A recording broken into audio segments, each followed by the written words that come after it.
The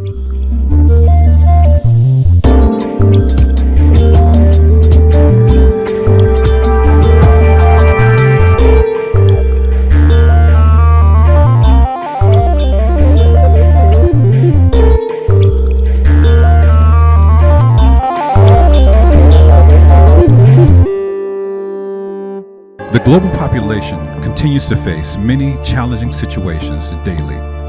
Climate change, financial losses,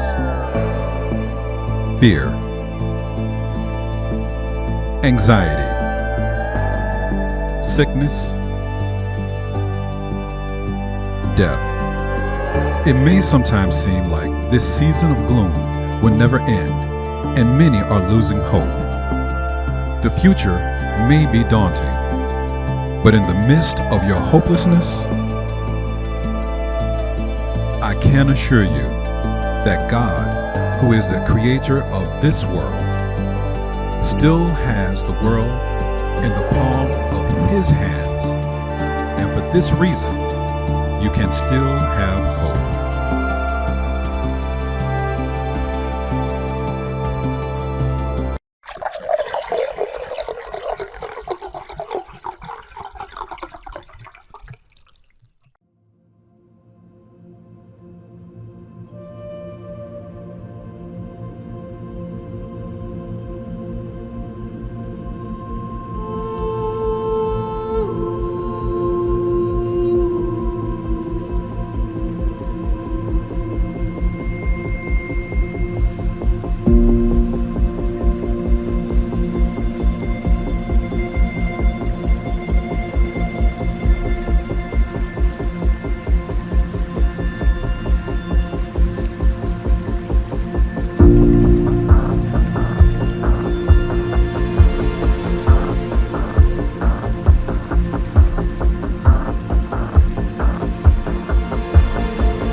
We want to welcome you again to the Wednesday night Bible classes for the Stonecrest Church of Christ.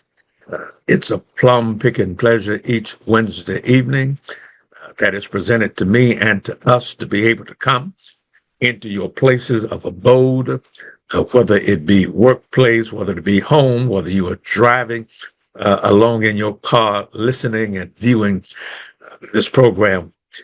We want to thank you so much for studying with us on a regular basis. I would encourage you to hit the like button. I would also encourage you to share these programs and these videos on your own Facebook and our YouTube page. That helps us to get the good news of the gospel into all of the world. We have people all across the United States who call us and express their encouragement for the program that they simply accidentally ran across because they are friends of one of you, and you shared the link on your page. Thank you so very much. Dear friend of ours, my wife and I go all the way back to Los Angeles, California, named Yvonne Martinez, was flipping through just a few weeks ago. Yvonne was one of our faithful members, very involved in our ministry there in Southern California in the late 80s, early 90s, while we worked with the Compton Avenue Church there in Los Angeles. And she was just flipping through and happened to see somebody that she recognized. And she's been a faithful viewer ever since. In fact, she called the office a couple of days ago and shared with me that she shares the program with as many people as she can. And we would encourage you to do the very same thing. In fact, she went one step further. She placed her membership with the Stonecrest Church. She can only be a member virtually. And so, and if you have any of those same aspirations, we actually do the same thing. We know that there are still lingering effects of COVID. There are still pockets and places in the country where church buildings and ministries have had to shut down. And as a result of that, people get their worship and their study in a virtual kind of way. And we would certainly ask that you consider us if that's your heart's desire. Now, before we get into our message on tonight, and let me say how encouraged I am of your encouragement of me in these messages on Wednesday night. We are in a series that we've entitled Plagues That Preach. And we are looking at the 10 plagues that God sent on the Egyptian empire with a specific message to the Pharaoh at that time. Let my people go, that they may go and serve and worship me. Now, tonight, I want to talk to you about the tragedy of misplaced trust. Now, before I get started, I would remind you of two major events that's coming up in the life of the Stonecrest Church. When you view this program next week, we try to stay 1 to 2 weeks ahead. The end of next week, September 26th, is going to be our Issachar Conference Scholarship Golf Tournament. Lead Dog will put the flyer on the screen for you. Any donation that you can give us, if you play golf, then come out and play golf with us. You may want to sponsor a player at $125. You may want to sponsor a team at $500. Now, we've had people to do both of those. We had a professional football player call me, and he wanted to play in the tournament.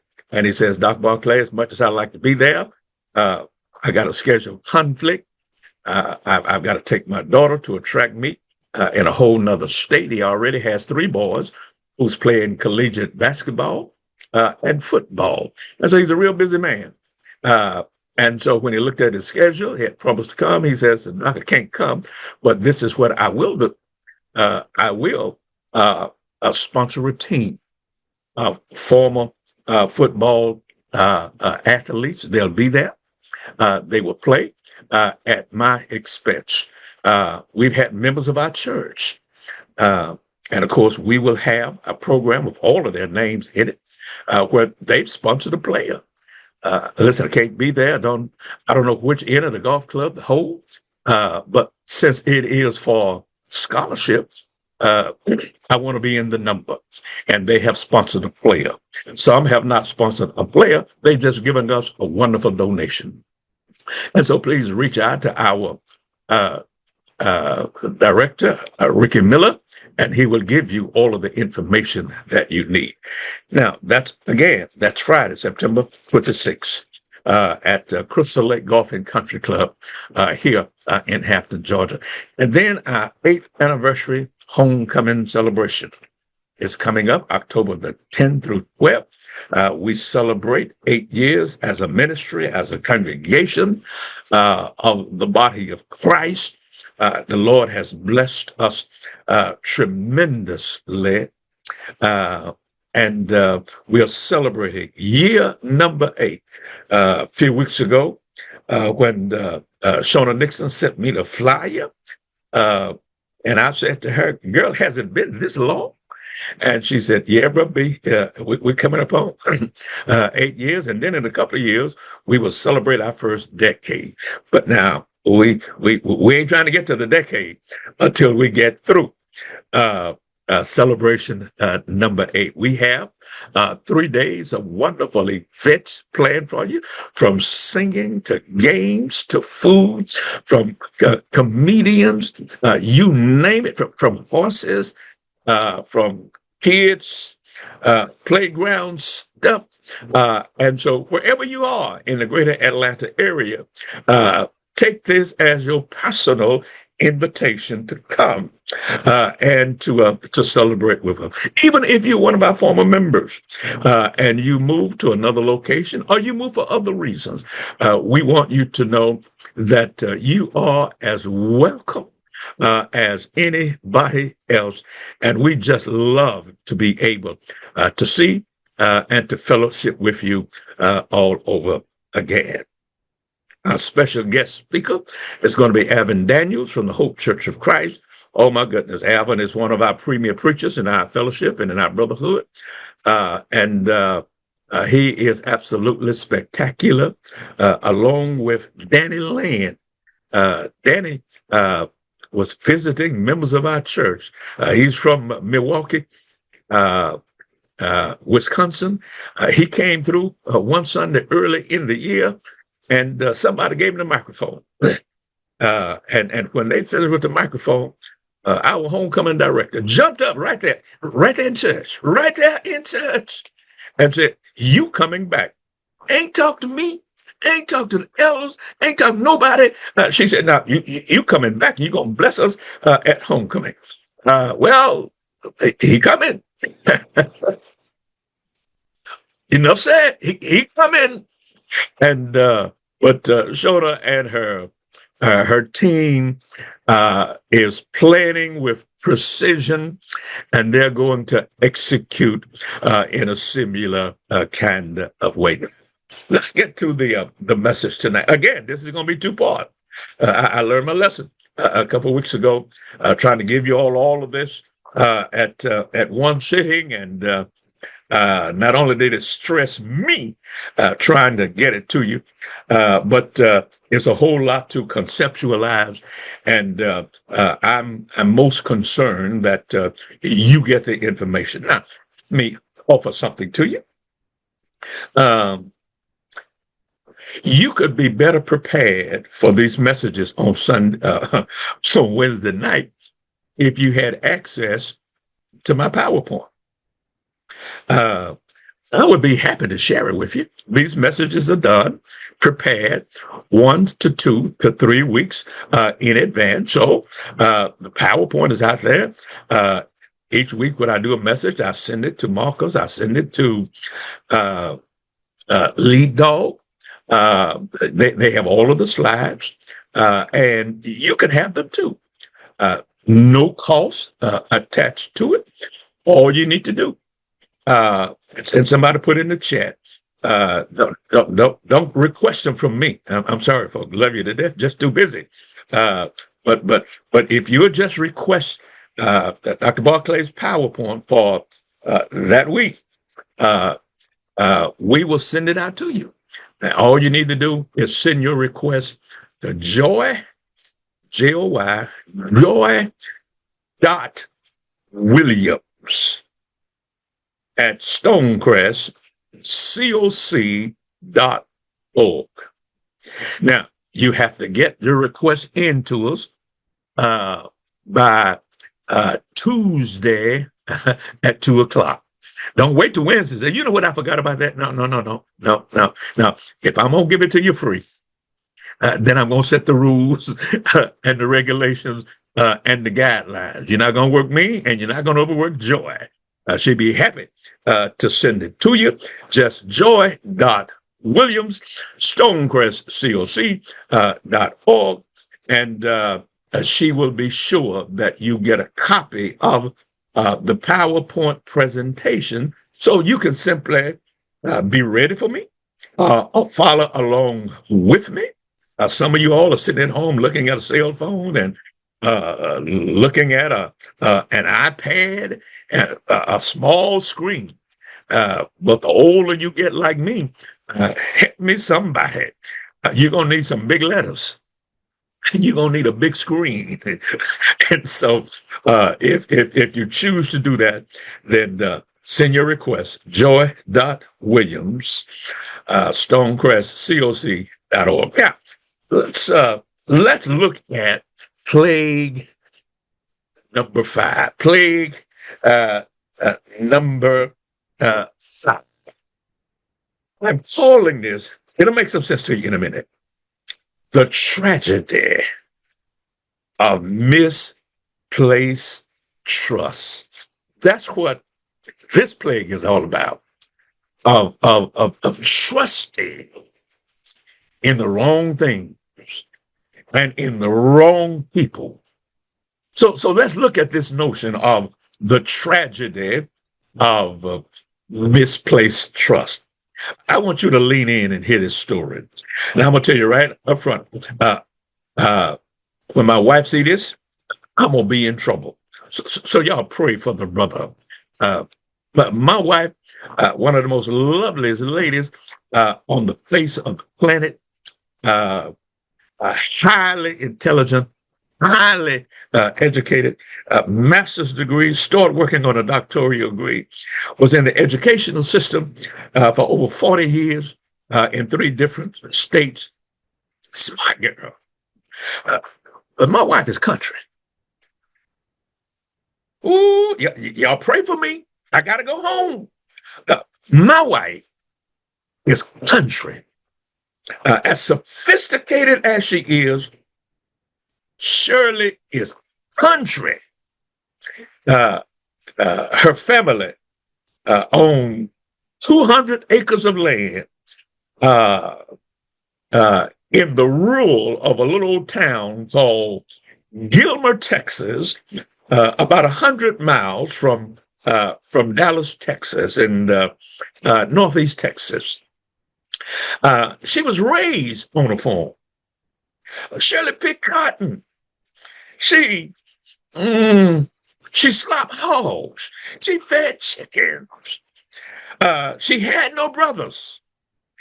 So she and her sisters had to work with their father on the farm. Now, when stuff needs fixing around my house, Shirley fixes it. I ain't from the city, but I ain't from the farm either. I didn't grow up in the rural. I remember the first time I went to spend the weekend with she and her family, and I heard a chicken crow about 4:30, 5 o'clock in the morning. So woke up the next morning, and around the breakfast table, I just kind of eased over to her and said, "You know what? I heard this noise about 4:30, 5 o'clock this morning. What'd that be?" She said, "Boy, that was a chicken. That was a rooster." Well, I didn't grow up in that environment. Why are you telling us all of this? Because not only is my wife country, reared in the rural, she was reared with a whole lot of superstitions. Y'all need to follow me now. I'm just trying to set this message up for you. And this is going to be her first time hearing this. Most superstitions come out of paganism and the gods and the goddesses of the Egyptian, Roman, and Greek pantheon. Now, the pantheon is where all of the gods and the goddesses lived. Now, while they lived up there, watch this.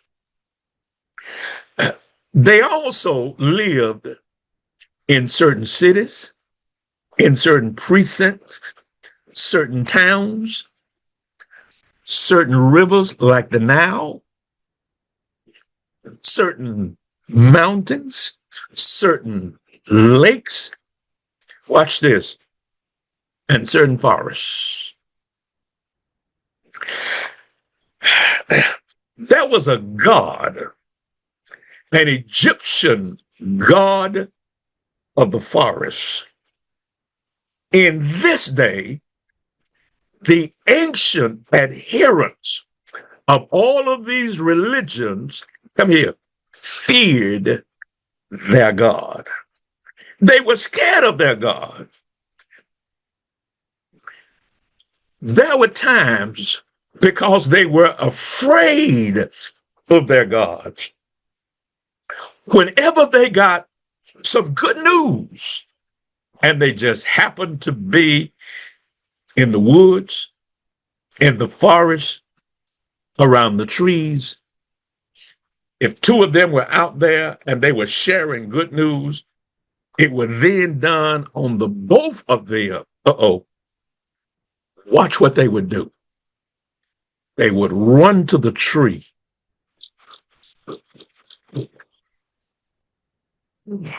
You got it. My wife ain't the only one who grew up in the country. Bishop Thomas, you got some of that in you. Bishop Barnes, you got some of that in you.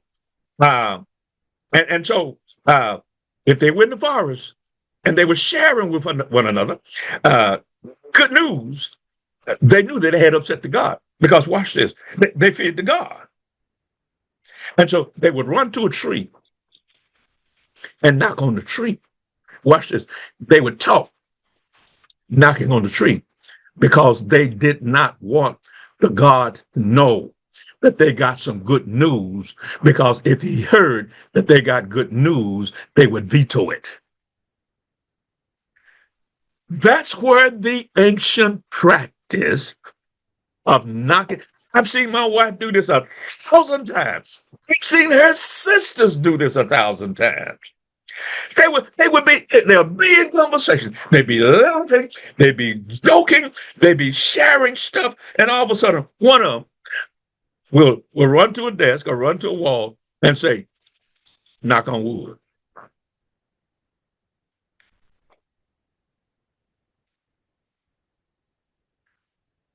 See, the ritual, the practice of knocking on wood came out, watch this, of fear of the gods. God doesn't want you to fear him. God wants you to trust him. Psalm 27, verse 1, the Lord is my light and my salvation. Of whom shall I fear? And of whom shall I be afraid? But ancient religions were so fearful of their God that they knock on wood, somehow believing if the God heard their conversation, he would turn their good luck into bad luck. In fact, as a lad of a boy, and some parents need to hear me right through here. As a lad of a boy, we played games in the streets, in the communities that for the most part didn't cost any money. Now, we had football and we had basketball and we had baseball in our communities. We all played with same balls. That's why in our community, there were not a lot of folk who played golf, because in golf, you need your own ball. And we didn't play a whole lot of tennis, because in tennis, you need your own ball and your own racket. In golf, you need your own gloves, you need your own balls, you need your own, and you got to pay membership. So Those were not our games. All right. We played, for the most part, games that only had one ball. In fact, I can remember my cousin. Now, my wife is going to laugh at me. His real name was Michael, but he had about a dozen others.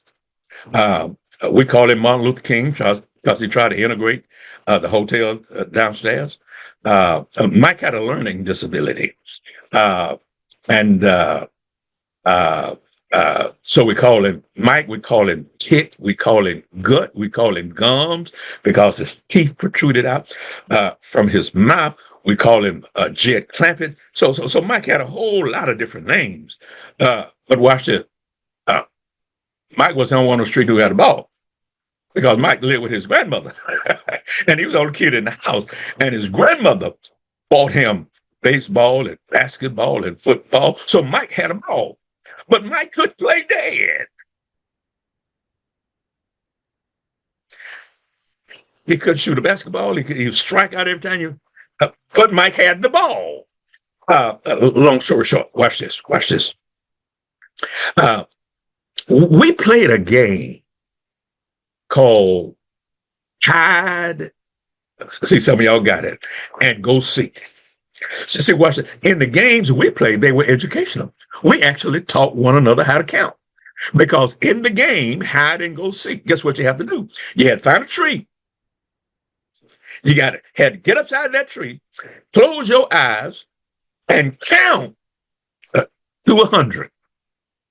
1, 2, 3, 4, 5, 6, 7, 8, 9, 10, 90, 91, 92, 93, 94, 95, 96, 97, 98, 99, 100. Once you got to 100, and we oftentimes, I'm sorry, we chose folk to count who we knew who had math issues. All right, that's another story for another time. And so we put them upside the tree, and we would count to 100. And once they got to 100, they would say, ready or not, here I come, with my BB eyes wide open. Watch this, point of the game. While he was counting, you had to go and hide. Object of the game, if you beat him back to the base, you could holler safe. But if he beat you back to the base, he would holler no. And now you couldn't play anymore. That game comes from this paganistic idea. I says, you are safe if you hit the tree. You are out if you don't hit the tree before the counter. Now, folk, we didn't know anything about paganism. We knew a little bit about superstition. We didn't know where our games came from. We were just playing games. We played the kind of game. Okay, watch this. Let's not stray too far from the preacher point. I want you to watch this. The people of Egypt were very superstitious. They worship as many as 112 gods and goddesses. This is why each time God gave Moses a directive, God told Moses to tell Pharaoh, watch this, that you may know that I am the Lord.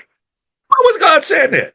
Because God knew that the Egyptians not only were superstitious, they believed in many gods and goddesses and people. These gods and goddesses were everywhere. They were in the river. They were in the frog. You're going to see tonight and next week. They were in the animals.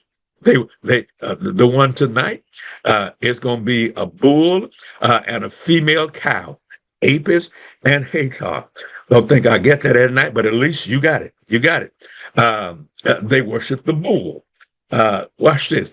They worship livestock. Let me slow my roll down because I'm getting too excited here. This is what I want you to see. The people, the Egyptians were superstitious, and they believed that gods and goddesses, watch this, were in the forests, in the rivers, in the rocks, in the mountains, in the sky, in the flies, in the gnats, in the bulls, in the cows, in the sheep, in the goats, in the horses. Come here, come here. Watch this, watch this, watch this. So this is why you ought to request the slides. So if you can't see this on your screen, I've taken the liberty to go through all of the passages where Moses, when he talks to Pharaoh, ends up by saying to Pharaoh what God said to Moses.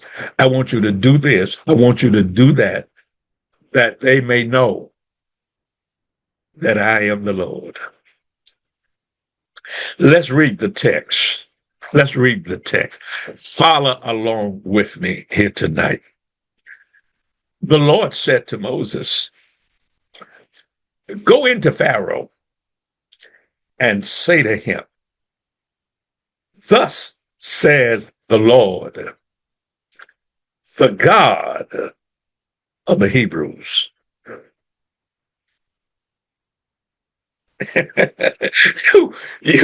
you see, this is why when Moses was on that mountain with God and that staff in his hand, and God told him to, this is Exodus 3, 8 through 15, chapter 3, 8 through 4, 6. God tells Moses, I want you to go to Pharaoh and tell Pharaoh, let my people go. Moses said, now, whom shall I say sent me? He says, simply tell him, I am that I am.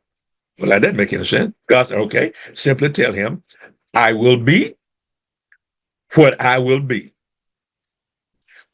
Whatever you need for me to be, I will be. Just tell Pharaoh, the one who says, I will be what I will be, you tell him that I said, let my people go. In fact, God tells Moses, I'm going to make you a god in the eyes of Pharaoh. You see, because Pharaoh himself was considered a god. And so God says, now you tell Pharaoh,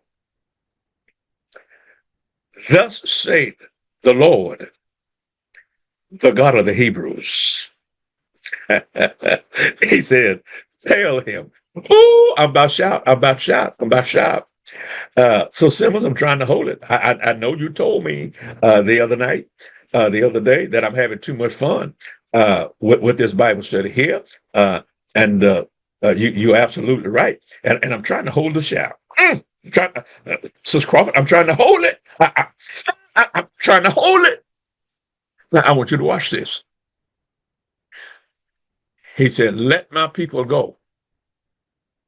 Purpose clause, that they may serve me. Come here. Oh, y'all come here. Come here. Come here. Come here. See, this is why in the 3 of these plagues, Moses is going to meet Pharaoh in the morning down at the water. Well, why is Pharaoh down at the water? He's down at the water because he worships the Nile. He's worshiping. The Nile was a god.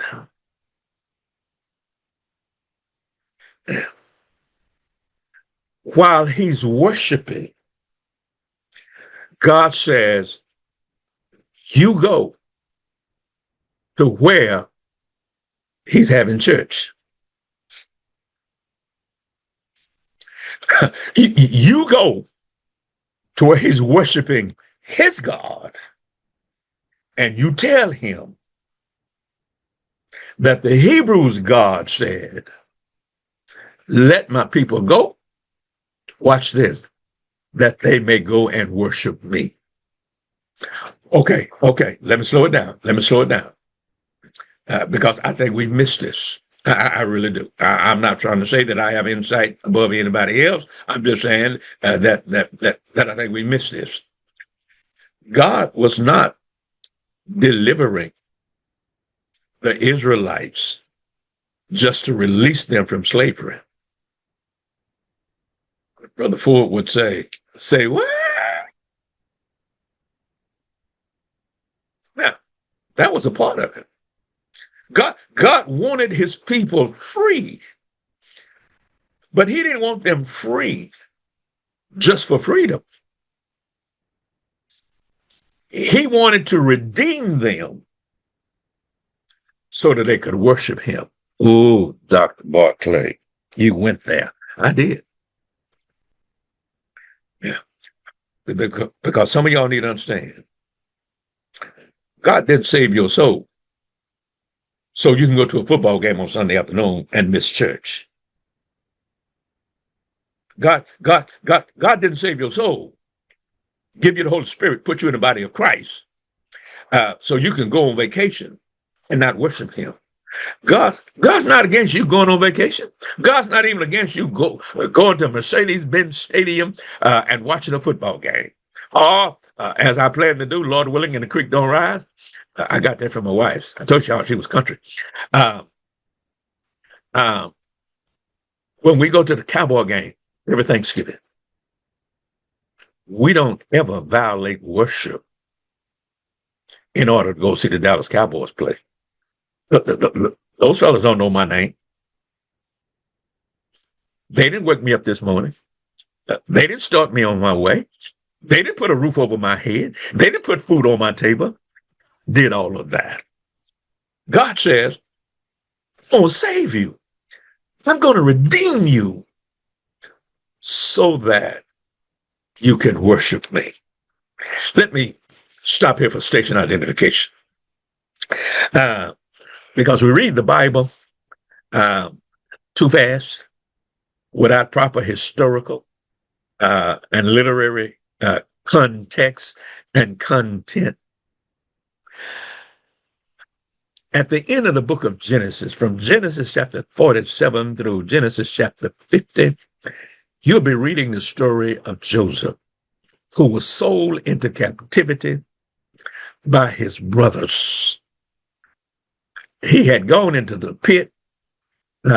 He then went to the palace where Potiphar had him enslaved, and then his wife tried to seduce him. In an unsuccessful attempt, he went to prison, and while in prison, God raised him up to be second in command in all of the nation Egypt. At the time Moses is talking to Pharaoh, come here, Moses was being trained to be that Pharaoh.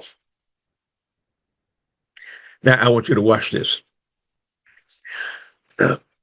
Joseph's family is going to come down to Egypt where Joseph is. And there is a famine in the world. People are literally starving to death. But Joseph has executed a plan whereby the only place in the then known world where you could buy grain was in Egypt. Long story short, he reunites with his brothers. He gets them to bring their father Jacob back to Egypt. And watch this. Jacob and his of the sons relocate to Egypt, watch this, with their livestock. Ooh, this thing gonna make some sense in a minute.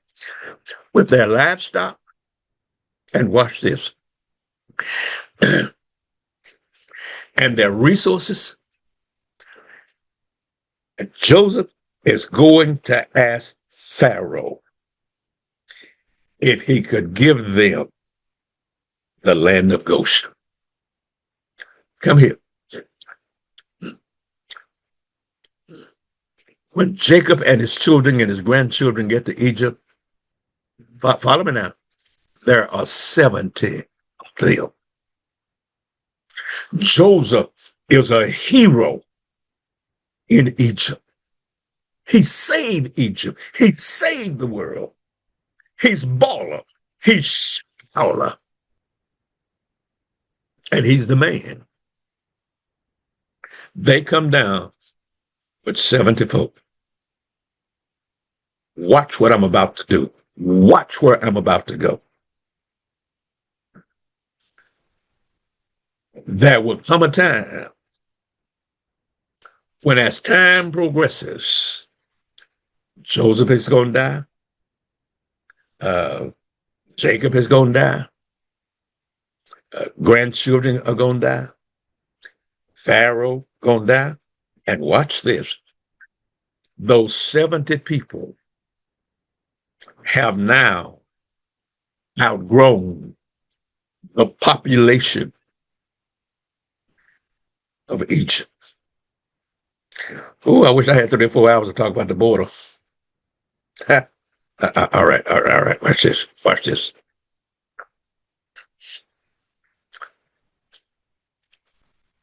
"350 years have gone by. Folk have forgotten Joseph. 350 years have gone by. They are now slaves because the Egyptians feared that if a war breaks out, these millions of people over here in Goshen are going to take the side of Egypt's enemies because of the way Egypt has been mistreating them. And so they make them slaves. They make life hard for them. They change the laws. One law is this: if a male child is born, throw him in the Nile River, kill him. Folks, that's genocide. That's the context where Moses is born. Come here. Let me tie it all together for you. It's been 350 years. And watch this. They had not been worshiping God.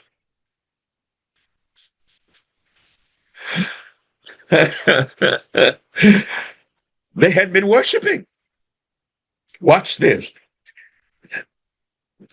They had been syncretizing, accommodating themselves to the gods and the goddesses of the Egyptians. So Moses comes to town and says to Pharaoh, God said, let my people go. Watch this. And I'm about to preach right through here, because I'm going to have to teach them how to worship me all over again. Folks, that's what the book of Exodus and Leviticus is all about. It's exactly what it's all about. God having to teach slaves who hadn't worshiped him in 350 years how to worship him. See, one of the devastations that hurt the church was the coronavirus, when so many of us shut our church buildings down, shut our worship down, and went to virtual. Now, what happened during that period is that people forgot how to worship God. People discovered that, you know what? Rather than me going from uh, uh, Stone Mountain, I could just watch Dr. Barclay. Child, I got up a little late. I don't know if I want to drive that 45, 50, 55 minutes to an hour. Folks, I timed myself from my house to the church building the other day. It takes me 40 minutes. I thought I was taking a safe new route, told to me by Elizabeth Lewis. Ooh, we're going to have some conversation on Sunday, Elizabeth. 40 minutes. It had been taking me 35 minutes. So, Liz, we got to talk, all right? I want you to watch this. People forgot how to worship. Watch this. Worship became convenient. Child, you know what? My son got a soccer game this afternoon, and I got to go and make some groceries this afternoon. And Dr. Barclay may preach 12:30, and I can be at the restaurant and then do the shopping. You see, that's what has happened, people. People have forgotten how to worship, and the least little inconvenience. Now, watch this. Was inconvenient on Sunday is not inconvenient on Monday when I travel farther to work than I do to worship. So these people for 350 years have now forgotten how worship. And God says, watch this, I need to redeem you so I can teach you how to worship. Ooh, y'all. In fact, I'm just reading the text. I ain't even explaining anything. I'm just reading the text. Watch this. Verse 3.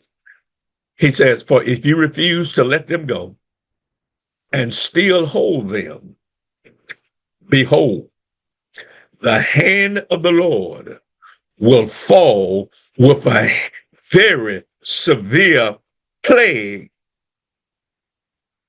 upon your livestock that are in the field. If you don't let my people go, let them go to serve me. Let them go so they can worship me. He said, I'm going to send a very severe plague upon the livestock. In other words, the horses, the donkeys, the camels, the herds, and the flock. And the Lord, and the Lord set a time. Said, Pharaoh, you've been saying tomorrow, tomorrow, tomorrow. Now God says, this is going to happen tomorrow. The Lord will do this thing in the land. Oh, watch this. Oh, watch this. And the next day, the Lord did this thing. Watch this. All the livestock of the Egyptians died.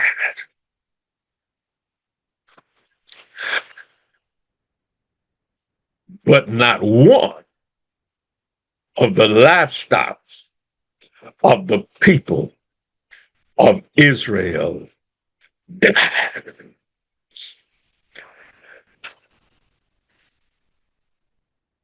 Let me hit pause.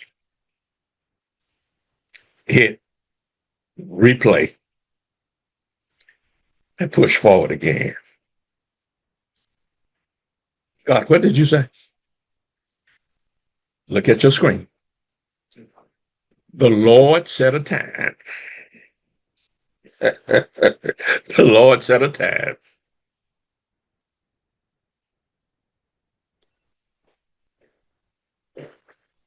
He said, tomorrow, the Lord will do this thing in the land.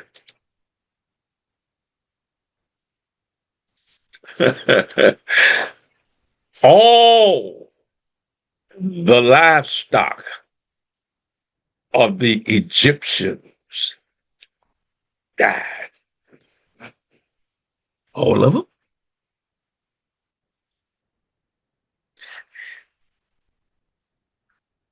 All of them. But not one of the livestock of the people of Israel died.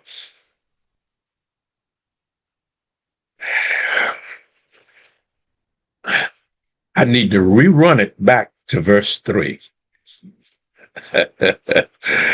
because I'm about to get you right now.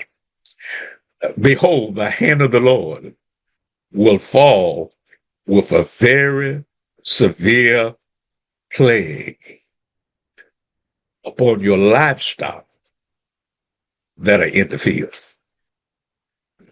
And then he comes back and he says, at verse 6, all the livestock of the Egyptians died, but not one of the livestock of the people of Israel died. Houston, we got a problem. We got a problem. We have what looks like between verse 3 and verse 6 a contradiction. Wait a minute, where's the contradiction? Here it is. All the livestock of the Egyptians died.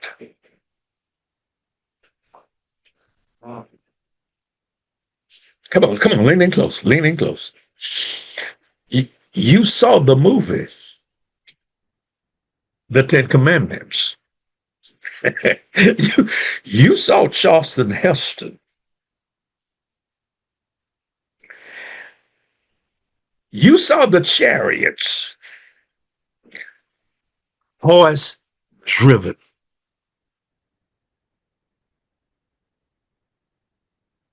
Come down to the Red Sea. Watch this. The movie got this almost right. Now, in the movie, they didn't have Pharaoh, going down in the water. That's why you got to read the Bible. But watch this. When he allowed the children of Israel to be released from Egyptian captivity, when they left, he changed his mind and he went after them. He went after them with horses and chariots. Oh, it just hit some of you. Yeah, that's the question. Where did he get the horses from if all the livestock died?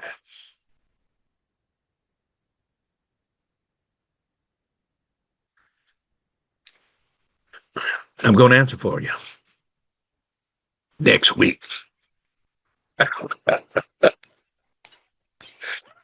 So tune in again next week. I'm going to leave it right there. Because now some of you are going to go back and read it, and you're going to do well in reading it. Ricky Miller and David Ferguson and Brother Hightower and Brother Nedson and David Ferguson and Brother Crawford.